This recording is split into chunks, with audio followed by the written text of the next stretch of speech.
Sir 2026 sir ನಮಸ್ತೆ. Sir 2026-27ನೇ ಸಾಲಿನ ಶೈಕ್ಷಣಿಕ ವರ್ಷಕ್ಕೆ ತಮಗೂ ಕೂಡ ಆತ್ಮೀಯವಾದಂತಹ ಸ್ವಾಗತ ಸರ್. Thank you sir. ಇವತ್ತು ಮಕ್ಕಳನ್ನ ಮತ್ತು ಪೋಷಕರನ್ನ ಒಟ್ಟೊಟ್ಟಿಗೆ ಇವತ್ತು ಶೈಕ್ಷಣಿಕ ವರ್ಷದಲ್ಲಿ ಸ್ವಾಗತ ಮಾಡಿದ್ದೀರಾ.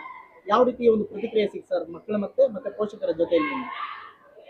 ಸರ್, DVG ಶಾಲೆಗೆ ಪಟ್ಟಣ ಮಕ್ಕಳಿಗಿಂತ ಹೆಚ್ಚಾಗಿ ಗ್ರಾಮೀಣ ಭಾಗದ ಮಕ್ಕಳು ಇಲ್ಲಿ ಹೆಚ್ಚಿಗೆ ದಾಖಲಾಗ್ತಾ ಇದ್ದಾರೆ.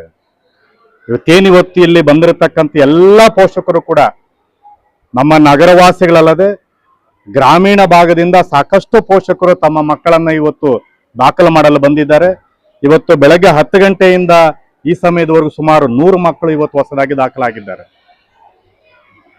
ತಮ್ಮ ಒಂದು ಅಧಿಕಾರಾವಧಿಯಲ್ಲಿ ಶಾಲೆ ಒಂದಷ್ಟು ಬಹಳಷ್ಟು ಅಭಿವೃದ್ಧಿಯಾಗಿದೆ, ಜೊತೆಗೆ ವಿದ್ಯಾರ್ಥಿಗಳ ಸಂಖ್ಯೆಯಲ್ಲಿ ಕೂಡ ಗಣನೀಯವಾಗಿ ದಾಖಲಾತಿ ಆಗಿದೆ ಅನ್ನೋ ಒಂದು ವಿಚಾರನ ಹೊರಗಡೆ ಕಳಿಸ್ತೇವೆ ಸರ್. ಯಾವ ರೀತಿ ನಿಮ್ಮ ಪರಿಶ್ರಮ ಹೇಗಿತ್ತು, ನಿಮ್ಗೆ ಯಾರಿಂದ ಎಲ್ಲ ಸಹಕಾರ ಯಾವ ರೀತಿ ಸಿಕ್ಕಿದೆ ಸರ್? ನಾನು ಈ ಶಾಲೆಗೆ ಬಂದಾಗ 53 ಮಕ್ಕಳು ಈ ಶಾಲೆಯಲ್ಲಿ ದಾಖಲಾಗಿ ವ್ಯಾಸಂಗ ಮಾಡ್ತಿದ್ರು. ಅವಾಗ ಇಲ್ಲಿ ಶಿಥಿಲವಾಗಿರ್ತಕ್ಕಂಥ ಒಂದು ಕಟ್ಟಡ ಇತ್ತು. ಅದನ್ನ ನಮ್ಮ ಸಾರ್ವಜನಿಕ ಶಿಕ್ಷಣ ಇಲಾಖೆಯ ಸಹಕಾರ, ಅದರಲ್ಲೂ ಕೂಡ ವಿಶೇಷವಾಗಿ ಆಗಿನ ಶಿಕ್ಷಣ ಸಚಿವರಾಗಿರ್ತಕ್ಕಂಥ ಗೌರವಾನ್ವಿತ ಸುರೇಶ್ ಕುಮಾರ್ ಸಾಹೇಬರು ಹಾಗೂ ಆಗಿನ ನಮ್ಮ ಉಸ್ತುವಾರಿ ಮಂತ್ರಿಗಳಾಗಿರ್ತಕ್ಕಂಥ ಹಾಗೂ ಮುಳಬಾಲು ಶಾಸಕರು ಆಗಿರ್ತಕ್ಕಂಥ ಮೊನ್ನೆ ಎಚ್ ನಾಗೇಶ್ ಸಾಹೇಬರವರ ಸಹಕಾರದಿಂದ, ನಾವು ಹೊಸ ದಾನದತ್ತಿ ಸೇವಾ ಸಂಸ್ಥೆಯವರ ಒಂದು ಸಹಕಾರದಿಂದ ಈ ಬೃಹದಾಕಾರವಾದಂತಹ ಕಟ್ಟಡವನ್ನ ಇವರಿಬ್ಬರ ಒಂದು ಸಹಕಾರದಿಂದ ನಮಗೆ ನಿರ್ಮಿಸಿಕೊಟ್ಟಿದ್ದಾರೆ ಸರ್. ತಾಲೂಕಿನಲ್ಲಿರುವಂತಹ ಇತರ ಸರ್ಕಾರಿ ಶಾಲೆಗಳಿಗೆ ಹೋಲಿಕೆ ಮಾಡಿದ್ರೆ DVG ಅವರ ಶಾಲೆ ಬಹಳಷ್ಟು ಅತ್ಯುತ್ತಮವಾದಂತಹ ಸೌಲಭ್ಯಗಳನ್ನು ಪಡ್ಕೊಂಡಿದೆ ಅನ್ನೋ ಒಂದು ವಿಚಾರ ಇದೆ.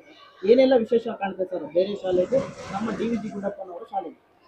ಸರ್, ಸರ್ಕಾರ ನಮಗೆ ನೀಡಿರತಕ್ಕಂಥ ಎಲ್ಲಾ ಕಾರ್ಯಕ್ರಮಗಳನ್ನು ಕೂಡ ನಾವು ಚಾಚೂ ತಪ್ಪದೆ ಈ ಶಾಲೆಯಲ್ಲಿ ನಾವು ಅನುಷ್ಠಾನ ಮಾಡಿದ್ದೇವೆ. ಇದು ನಾವು ಸರ್ಕಾರಿ ಶಾಲೆ ಅಂತ ನಾವು ಕೆಲಸ ಮಾಡ್ತಾ ಇಲ್ಲ, ನಮ್ಮ ಶಾಲೆ ಅಂತೇಳಿ ನಾವು ಕೆಲಸ ಮಾಡ್ತಾ ಇದ್ದೇವೆ ಸರ್. ಪೋಷಕರಲ್ಲಿ ನಮಗೆ ಒಳ್ಳೆಯ ಒಂದು ಅಭಿಪ್ರಾಯ ಇದೆ, ನಮಗೆ ಪೋಷಕರು ಗೌರವ ಕೊಡ್ತಾರೆ. ನಾವು ಕೂಡ ಪೋಷಕರನ್ನ ಗೌರವಿಸ್ತೀವಿ, ಅವ್ರನ್ನ ಪ್ರೀತಿ ವಿಶ್ವಾಸನ ಕಾಣ್ತೀವಿ. ಅದಕ್ಕಿಂತ ವಿಶೇಷವಾಗಿ ನಮ್ಮಲ್ಲಿ ಉತ್ತಮವಾಗಿರ್ತಕ್ಕಂಥ ನುರಿತ ಅನುಭವಿ ಶಿಕ್ಷಕರ ವೃಂದ ಇದೆ. ಅವರ ಸಹಕಾರದಿಂದ ಮಕ್ಕಳ ಪ್ರಗತಿ ಇಡೀ ಎಲ್ಲಾ ಶಾಲೆಗಳಿಗಿಂತ ಹೆಚ್ಚಾಗಿ ನಮ್ಮ ಶಾಲೆಯಲ್ಲಿ ಇದೆ ಸರ್. ಇವತ್ತು ಬಹಳಷ್ಟು ವಿದ್ಯಾರ್ಥಿಗಳು ತಮ್ಮ ಒಂದು ಶಾಲೆಯಲ್ಲಿ ದಾಖಲಾಗ್ತಾ ಇದ್ದಾರೆ. ಎಷ್ಟು ಪ್ರಮಾಣದಲ್ಲಿದ್ದಾರೆ ಸರ್? ಎಷ್ಟಿದ್ದಾರೆ? ಇನ್ನೇನಾದ್ರೂ ಸೌಲಭ್ಯದ ಅವಶ್ಯಕತೆ ಬೀಳುತ್ತಾ? ಈಗ ಕೊಠಡಿ ಆಗ್ಬೋದು, ಶಿಕ್ಷಕರ ಆಗ್ಬೋದು, ಏನಾದ್ರೂ ಅವಶ್ಯಕತೆ ಬೀಳುತ್ತಾ ಈ ಸಾಲಿನಲ್ಲಿ? ಸರ್, ನಮಗೆ ಎಲ್ಲಾ ಮೂಲಭೂತ ಸೌಲಭ್ಯಗಳು ಕೂಡ ನಮ್ಮ ಶಾಲೆಯಲ್ಲಿ ಇದೆ ಸರ್. ನಮಗೆ ಕೊಠಡಿಗಳ ವ್ಯವಸ್ಥೆ ಇದೆ, ಒಳ್ಳೆಯ ಉತ್ತಮವಾಗಿರತಕ್ಕಂಥ ಅನುಭವಿ ಶಿಕ್ಷಕರ ವೃಂದ ಇದೆ ಸರ್. ನಮ್ಮ ಎಲ್ಲಾ ಸೌಲಭ್ಯಗಳು ನಮ್ಮ ಶಾಲೆಯಲ್ಲಿ ಇದೆ ಸರ್. ಒಟ್ಟಾರೆಯಾಗಿ DVG ಶಾಲೆ, ಗುಂಡಪ್ಪನವರ ಶಾಲೆ ಇಡೀ ತಾಲೂಕಿಗೆ ಮಾದರಿಯಾಗಿದೆ. ಅದು ಕಟ್ಟಡದಲ್ಲಾಗ್ಬೋದು, ಮೂಲಭೂತ ಸೌಲಭ್ಯಗಳನ್ನು ಒದಗಿಸುವುದಲ್ಲಾಗ್ಬೋದು, ಬೋಧನೆಯಲ್ಲಾಗ್ಬೋದು, ಕೇವಲ ತಾಲೂಕಿಗೆ ಸೀಮಿತವಾಗದೆ ಇಡೀ ಜಿಲ್ಲೆಯಲ್ಲೇ ಹೆಸರು ಬಂದಿರುವಂತಹ DVG ಗುಂಡಪ್ಪನವರ ಶಾಲೆ ಪೋಷಕರಲ್ಲಿ ಇನ್ನೂ ಒಂದಷ್ಟು ಮಕ್ಕಳನ್ನ ಸೇರಿಸುವಂತವ್ರು ಇದ್ದಾರೆ. ಅಂಥವ್ರಿಗೆ ಅವಕಾಶ ಇದೆಯಾ ಹೇಗೆ ಸರ್? 100ಕ್ಕೆ 100ರಷ್ಟು ಅವಕಾಶ ಇದೆ. ಇಲ್ಲಿ ನಮ್ಮಲ್ಲಿ ದಾಖಲಾತಿಗೆ ನಾವೇನು ಲಿಮಿಟೇಷನ್ ಇಟ್ಕೊಂಡಿಲ್ಲ. ಈಗಾಗಲೇ ನಾವು ರಜದಲ್ಲಿ ಒಂದು 150 ಮಕ್ಕಳನ್ನ ದಾಖಲು ಮಾಡ್ಕೊಂಡಿದ್ದೇವೆ. ಇವತ್ತೊಂದು 100 ಮಕ್ಕಳು ದಾಖಲಾಗಿದ್ದಾರೆ. ಸುಮಾರು ಹೊಸದಾಗಿ 250ಕ್ಕಿಂತ ಹೆಚ್ಚಿನ ಮಕ್ಕಳು ಈಗಾಗಲೇ ದಾಖಲಾಗಿದ್ದಾರೆ. ಇನ್ನೂ ಕೂಡ ದಾಖಲಾಗುವಂತ ಮಕ್ಕಳಿದ್ದಾರೆ. ಈ ಸಾಲಿನಲ್ಲಿ ಸುಮಾರು 1000 ಮಕ್ಕಳು ನಮ್ಮ ಶಾಲೆಯಲ್ಲಿ ದಾಖಲಾಗುವಂತ ಒಂದು ನಿರೀಕ್ಷೆ ಇದೆ ಸರ್.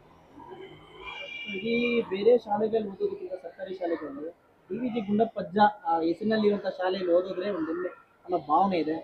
ಆ ಅವಕಾಶವನ್ನ ಯಾವ ರೀತಿ ಬಳಸ್ಕೊಬಹುದು, ಯಾವ ರೀತಿ ಸರ್? ಇಲ್ಲಿ LKG ಇಂದ 7ನೇ ತರಗತಿವರೆಗೂ ಆಂಗ್ಲ ಮಾಧ್ಯಮ ಇದೆ. ಎಲ್ಲವನ್ನು ಕೂಡ ನಮ್ಮ ಶಾಲೆಯಲ್ಲಿ ಉಚಿತ. ಏನು ಸರ್ಕಾರ ಏನೇ ನಮಗೆ ಒಂದು ಸೌಲಭ್ಯಗಳನ್ನ ಕೊಟ್ಟಿದೆ ಎಲ್ಲವನ್ನು ಕೂಡ ನಾವು ಚಾಚು ತಪ್ಪದೆ ಮಕ್ಕಳಿಗೆ ನಾವು ಕೊಡ್ತಾ ಇದ್ದೇವೆ. ಸರ್ಕಾರ ಎಲ್ಲಾ ಕಾರ್ಯಕ್ರಮಗಳು, ಶಿಕ್ಷಣ ಇಲಾಖೆ ಏನೇನು ಕಾರ್ಯಕ್ರಮಗಳನ್ನ ನಮಗೆ ಕೊಟ್ಟಿದೆ ಎಲ್ಲಾ ಕಾರ್ಯಕ್ರಮಗಳನ್ನ ನಾವು ಚಾಚು ತಪ್ಪದೆ ನಮ್ಮ ಶಾಲೆಯಲ್ಲಿ ನಾವು ವಿಶೇಷವಾಗಿ ಅನುಷ್ಠಾನ ಮಾಡಿದ್ದೇವೆ ಸರ್. ಈಗೊಂದು ಪೋಷಕರಲ್ಲಿ ಗೊಂದಲ ಇದೆ. ಶಿಕ್ಷಣ ಪದ್ಧತಿ, ಈಗಿನ ಒಂದು ಶಿಕ್ಷಣ ಪದ್ಧತಿಯಲ್ಲಿ ದ್ವಿಭಾಷಾ ಕಲಿಕೆನ ತ್ರಿಭಾಷಾ ಕಲಿಕೆನ ನಮ್ದಿದೆ.